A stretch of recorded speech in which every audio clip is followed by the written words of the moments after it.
Okay, so let me just go back. So I mentioned that to prepare for the exam, there's machine learning using SAS Viya course.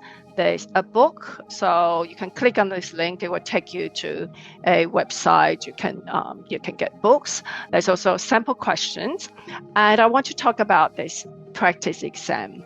If you are thinking about doing the certification, rather than just going through the course, it's good to know that there are lots of resources there to help you pass the exam after you finish the course.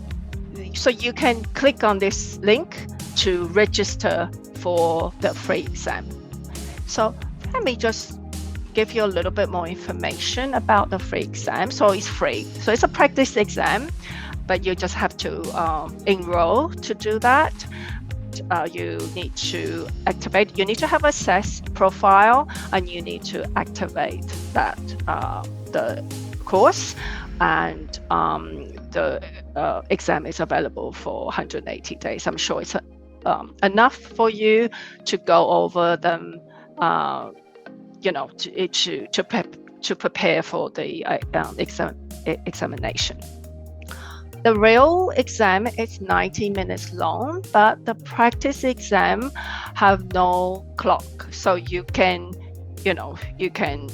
take longer to do it if you want to, and you can start and stop whenever you want. There is detailed feedback. They will, when you do the exam, they will explain why is this answer correct, or why is that answer not correct. So from the practice exam, you will learn quite a lot as well.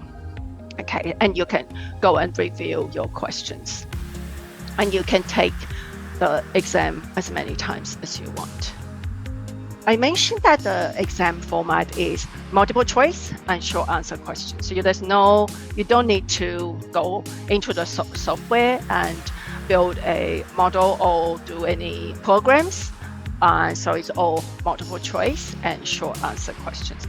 Just to give you some ideas about the sort of questions that are there. So for example, a lot of the question will have some screenshots. I know that it is a bit hard to see from this. So this is a model pipeline. So you can see this says pipeline 1, and you're building a neural network model. And in the option, there's some option there. So they might give you a screenshot exhibit, and then ask you questions from the exhibit. So you need to know the software. You might also get asked short answer questions. Again, the screen resolution is probably not that good, and this is a PowerPoint slide, so I can't really change the resolution, but you might be given a table, and this table is a misclassification matrix, and you need to, then you're asked to work out the misclassification rate on the validation data set. So you have to provide an answer.